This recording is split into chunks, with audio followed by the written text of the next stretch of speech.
चलिए फ्रेंड्स, आज हम पढ़ने वाले हैं भारत का भूगोल। भारत के भूगोल में भी टॉप 30 क्वेश्चंस जो सभी परीक्षाओं के लिए मोस्ट इम्पोर्टेंट है और बार बार सभी परीक्षाओं में पूछे गए हैं और इस बार भी 99.9 पूछे जाने की संभावना है। ठीक है, तो चलिए हम ज़्यादा टाइम नहीं वेस्ट करेंगे, सीधा क्वेश्चनों पे चलते हैं। हमारा पहला क्वेश्चन है, कौन सी अक्षांश रेखा भारत के मध्य से होकर गुजरती है? तो हमारा इसका सही आंसर क्या हो जाएगा? कर्क रेखा, विषुवत रेखा, भूमध्य रेखा या फिर मकर रेखा। तो हमारा सही आंसर क्या हो जाएगा? कर्क रेखा, है ना। ये रही कर्क रेखा, भारत के मध्य से होकर गुजर रही है। ठीक है, चलिए, कौन सी रेखा पृथ्वी के बीचों बीच से होकर गुजरती है? विषुवत रेखा, भूमध्य रेखा, कर्क रेखा, मकर रेखा, है ना। तो हमारा सही आंसर क्या हो जाएगा इसमें? विषुवत रेखा और भूमध्य रेखा, यानी कि विषुवत रेखा को ही भूमध्य रेखा कहते हैं। ठीक है, तो इसका नाम क्या होगा? विषुवत भूमध्य रेखा। ठीक है, चलिए, पेपर में आपसे विषुवत पूछा जाए, भूमध्य पूछा जाए, दोनों आए तो आप दोनों ही लगाओगे। ठीक है, एक आया तो एक लगाओगे। ठीक है, चलिए, कर्क रेखा भारत के कितने राज्यों से होकर गुजरती है? कर्क रेखा भारत के कितने राज्यों से होकर गुजरती है? तो आप देख सकते हो कितने राज्यों से होकर गुजरती है। कर्क रेखा भारत के 8 राज्यों से होकर गुजरती है। ठीक है, चलिए, तो वे 8 राज्य आप यहाँ देख सकते हो कितने राज्यों से होकर गुजरती है? 8 राज्यों से। ठीक है, चलिए, भारत की पूर्व से पश्चिम तक की लंबाई कितनी है? भारत की पूर्व से पश्चिम तक की लंबाई कितनी है?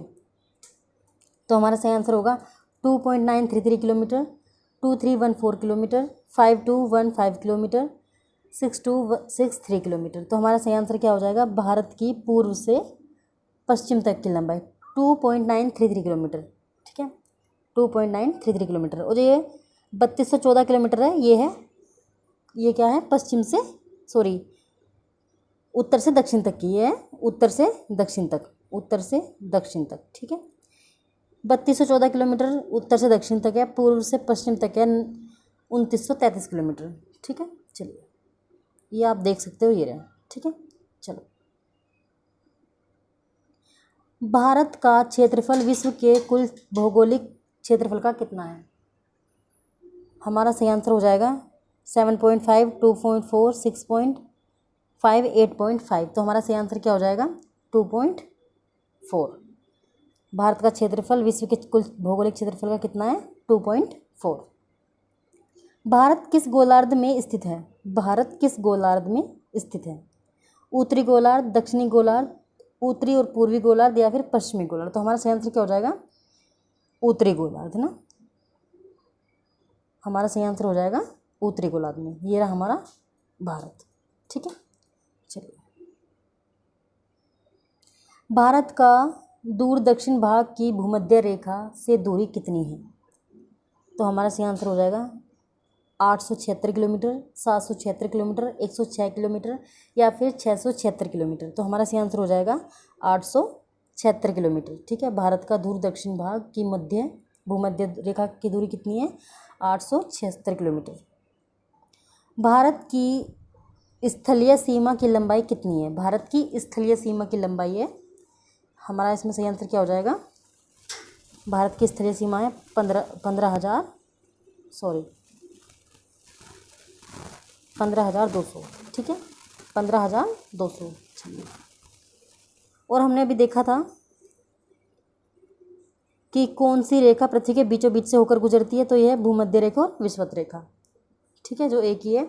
तो ये कितने रेखाओं से होकर गुजर रही है?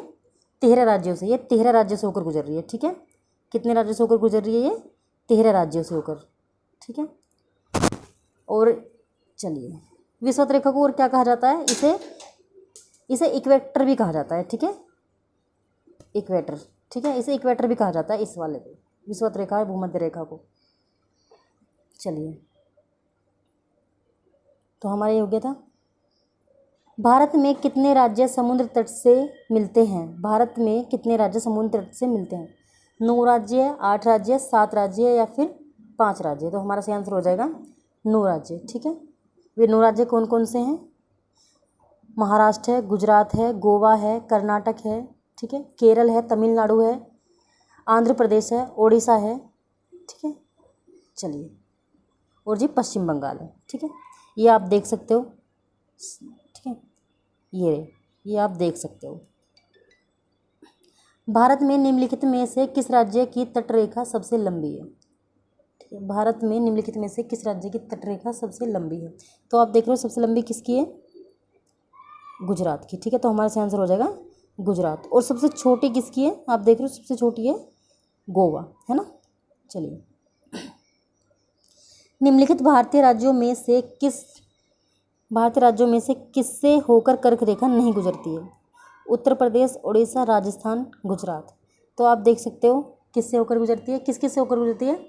पश्चिम बंगाल, महाराष्ट्र, गोवा, गुजरात, कर्नाटक, केरल, तमिलनाडु, उड़ीसा। तो इसमें गुजरात और जी, तो हमारा सही आंसर हो जाएगा उत्तर प्रदेश और उड़ीसा। ठीक है, इससे होकर नहीं गुजरती है। चलिए,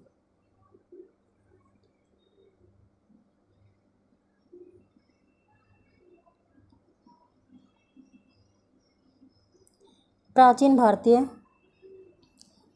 भारतीय भौगोलिक मान्यता के अनुसार भारत वर्ष किस द्वीप का अंग था? प्राचीन भारतीय भौगोलिक मान्यता के अनुसार भारतवर्ष किस द्वीप का अंग था? तो हमारा सही आंसर हो जाएगा जम्बूद्वीप, एशिया महाद्वीप, अंटार्कटिका महाद्वीप या फिर ऑस्ट्रेलिया महाद्वीप। तो हमारा सही आंसर हो जाएगा जम्बूद्वीप। जम्बूद्वीप का अंग था प्राचीन भारत भौगोलिक मान्यता के अनुसार। किसका? जम्बूद्वीप का। ठीक है, चलिए, सर्वप्रथम इंडिया शब्द का प्रयोग किस भाषा में किया गया? अरबी भाषा में, उर्दू भाषा में, हिंदी भाषा में या फिर इंग्लिश भाषा में? तो इनमें से कोई नहीं। ठीक है, तो किस में किया गया था? ग्रीक भाषा में। किस में? ग्रीक भाषा में। ठीक है, ग्रीक भाषा में जो है इंडिया शब्द का प्रयोग किया गया था सर्वप्रथम बार। द्वीपों सहित भारत के तटरेखा की लंबाई। द्वीपों समेत भारत के तटरेखा की लंबाई, द्वीपों समेत। तो हमारा सही आंसर क्या हो जाएगा? 75-16.5 किलोमीटर, 32-14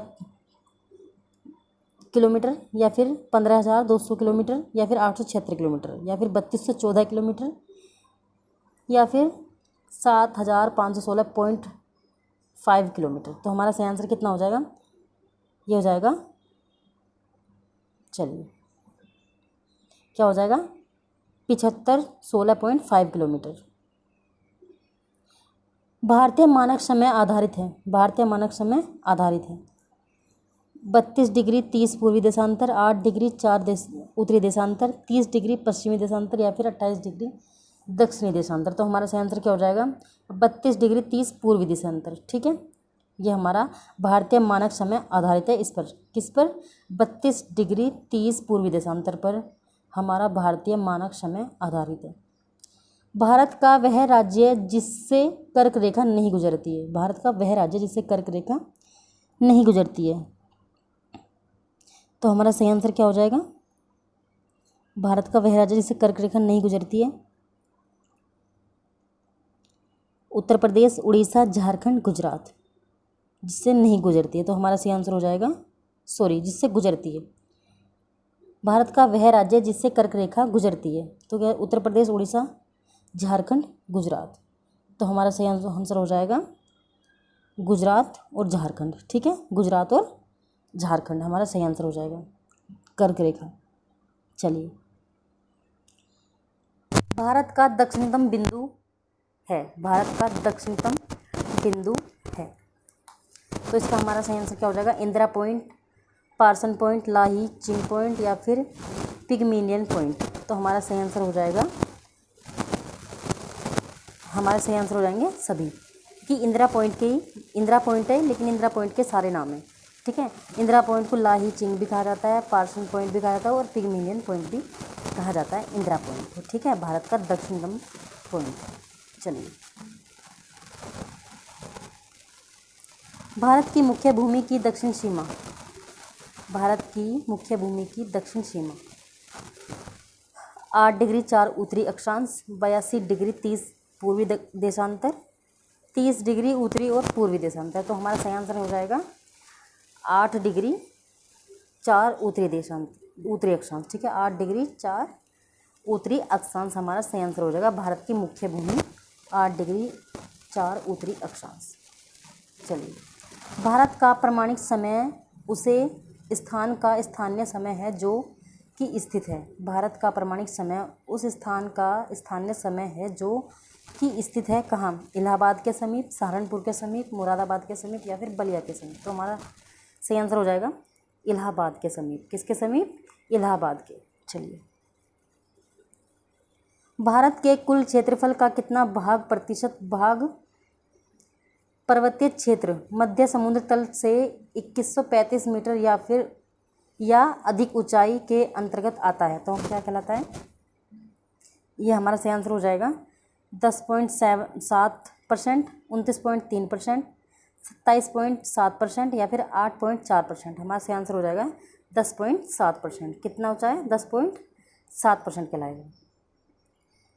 संपूर्ण भारत के कितने प्रतिशत भूभाग पर पर्वत और पहाड़ियों का विस्तार पाया जाता है? संपूर्ण भारत के कितने प्रतिशत भूभाग पर पर्वत और पहाड़ियों का विस्तार पाया जाता है? तो कितने का पाया जाता है? 29.3%, 27.3% या फिर 25.7%, 28.4%। तो हमारा सही आंसर होगा, हमारा सही आंसर होगा 27.7%। ठीक है, 27.7%। ये कितना है? 27.7% पाया जाएगा। ठीक है, 27.7%। चलिए, संपूर्ण भारत के कितने प्रतिशत भूभाग पर पत्थर का विस्तार पाया जाता है? तो कितने % पर पाया जाता है? संपूर्ण भारत के सॉरी ये गलत हो गया, सॉरी। संपूर्ण भारत के कितने प्रतिशत भूभाग पर पर्वत और पहाड़ियों का विस्तार पाया जाता है? तो हमारा सही आंसर हो जाएगा 29.3। ठीक है, 29.3 हो जाएगा। ठीक है, संपूर्ण भारत का। संपूर्ण भारत के कितने प्रतिशत भाग पर पत्थर का विस्तार पाया जाता है? पत्थर या पर्वत का, पठार का विस्तार पाया जाता है। ठीक है, पठार का विस्तार, ये पठार है, पठार का विस्तार। तो कितने पर पाया जाता है? 27.3 पर, 27.7 पर, सॉरी 27.7% पर। चलिए, 27.7%।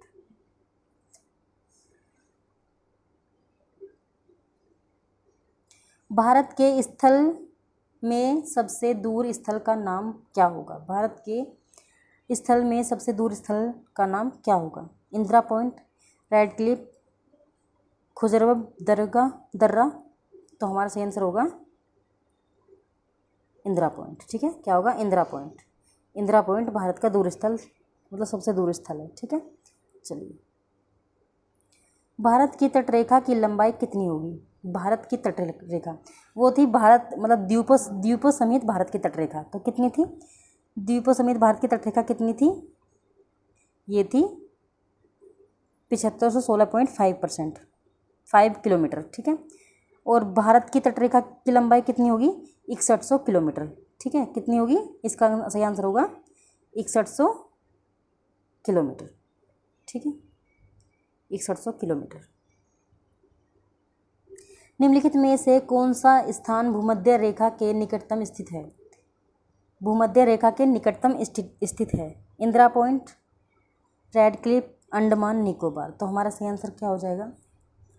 निम्नलिखित में से भारत का कौन सा है? इसका हमारा सही आंसर हो जाएगा इंदिरा पॉइंट।